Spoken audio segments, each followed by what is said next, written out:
Moving right along with today's episode, to jump into a next segment, I mentioned J.J.McCarthy being our next topic of conversation. But before I talk more about that, again, if you have any questions or comments, make sure to use the tip and donations link you see on your screen. The link is GSMCPodcast.net. By using that, I'm able to see your questions or comments in my chat box. I can read them on air, and that way get your perspective on anything I say or on the topic that we have on hand at that moment. It's more engaging and it's a massive help for this show. So, again, if you would, please use the tip and donations link you see on your screen, gsmcpodcast.net.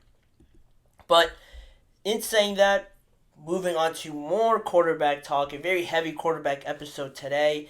J.J. McCarthy and what he's been up to in rookie minicamp. A lot has been said on Caleb Williams. A lot of attention, rightly so, goes to Caleb for being the number one overall pick. But JJ also got a lot of hype, probably just right along there with Caleb Williams late in the offseason after the scouting combine, after his top 30 visits, rising up a lot of people's draft boards. And just at one point, I wouldn't be ashamed to say it, that there was a thought that maybe the Washington Commanders, Adam Peters, were really starting to like J.J. McCarthy, and maybe, why not take him at number two? But it didn't turn out to be the case there. Fortunately, I have said already that the Minnesota Vikings were the best landing spot for any of these quarterbacks, and I thought that J.J. would have been the perfect guy to fit in there because of the similarities you get just in the basic of an offense. High powered, good O line,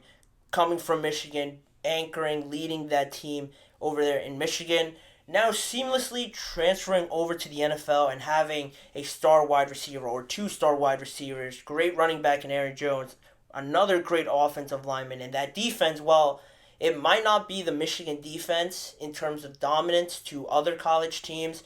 It's still a defense that I am pretty high on. I think they've gotten a lot better, adding Jonathan Grenard, Alex Van Ginkel, drafting Dallas Turner. I think they could use a bit more help in the secondary, but other than that, they are improving. I think it's better than what they had last year. So JJ has an easier path, I think, to success than a lot of these teams with the quarterbacks that they drafted in the first round. Maybe other than Caleb Williams, because the Bears did a great job there. But everyone now also got a chance to evaluate JJ for the first time at rookie minicamp this past weekend. And similarly, like Caleb, which I'll talk about more towards the end of this segment, meaning J.J. McCarthy, got to Minnesota a bit earlier to meet with the coaching staff a day before the start of minicamp, and also walked through plays on his own prior to the Friday practice, prior to their first practice in rookie minicamp.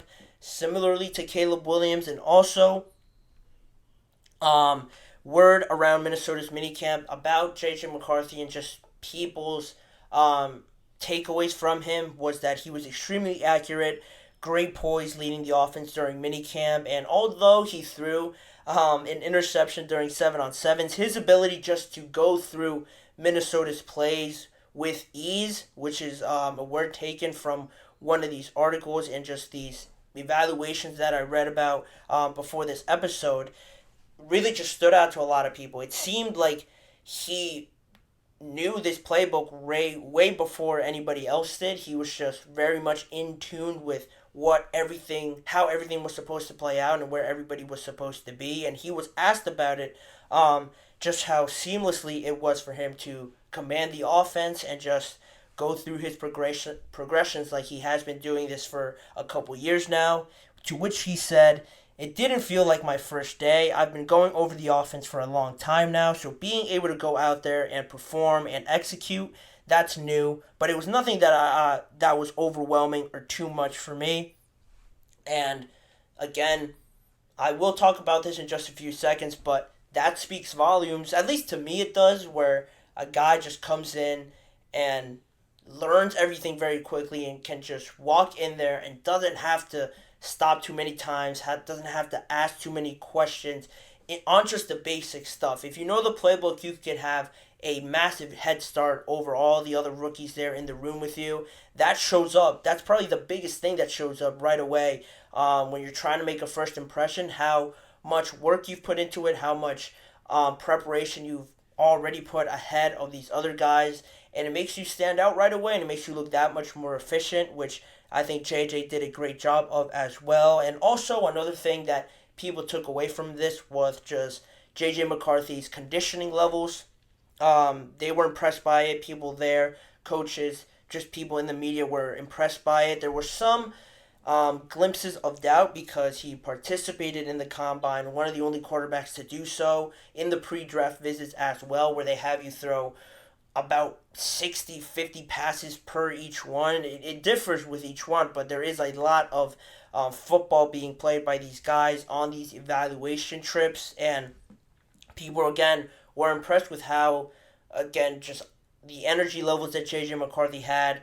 Ran a few sprints at the end of practice, which I thought was funny because if you didn't know, he made a bet with his fellow rookies about throwing, I forget the number of incompletions, or about throwing an interception or something along those lines, but he obviously didn't succeed and he had to pay up on his end of the bet. So the fact that they mentioned it, the fact that people were impressed by it, I thought was funny if you knew the backstory to all of that. And Kevin O'Connell also gave his evaluation on JJ. Kevin O'Connell, one of the base advocates for maybe not JJ specifically, but for drafting the next guy and really believing that whoever they get next, whoever walks in through that door via the draft or trade or anything like that, will be the guy for the foreseeable future, and that turns out to be JJ. And what he said about McCarthy so far was that this guy is a process-driven guy and understands that there's a long road ahead of him. We're just trying to make it incremental gains that we will be solidified as part of how he plays quarterback for a long time. So I've been really impressed with him so far. Really not saying too much there, but just all good things overall coming from J.J. McCarthy's, introduction into NFL life, albeit just around all rookies. But it is a good sign because as loud as it is when rookie quarterbacks step in there and make a good first impression, it's even louder when it doesn't pan out like a lot of people had hoped. But fortunately for J.J. McCarthy, it all has been very positive. And I mentioned before the similarities to Caleb and wanting to address it here before I wrap up this segment, how these two quarterbacks are intertwined with the rest of their career, I think is a massive topic to just keep in mind, because drafted to the same division in really probably the best two situations any rookie quarterback has walked into, how these guys just play out the rest of their careers battling against each other in high-powered offenses. Caleb getting all this attention to him early on and being, without a doubt, the number one pick. Say JJ goes on to have more success than him. Say JJ just doesn't struggle maybe with, learning an NFL defense or going through his progressions or just really development over the course of his career year to year.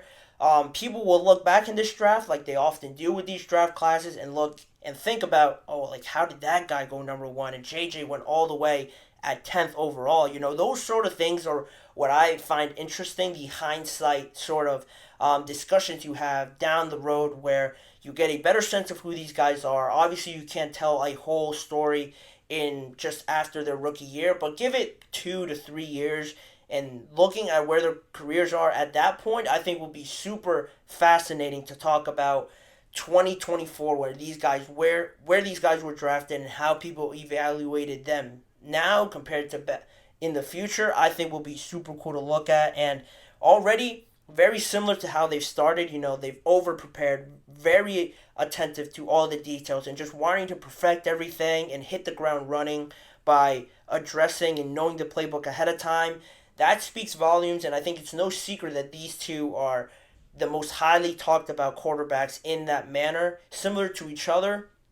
I think it will just continue on for years to come. And also, it seems like all the quarterbacks that should start, Caleb, JJ and Jaden have all over impressed already. Really, JJ and Caleb I've heard the most about, but Jaden, I haven't heard negative things about him, so I would assume it's all been going according to plan. And it's important to monitor these expectations. Obviously, right at the start, we're only in rookie minicamp.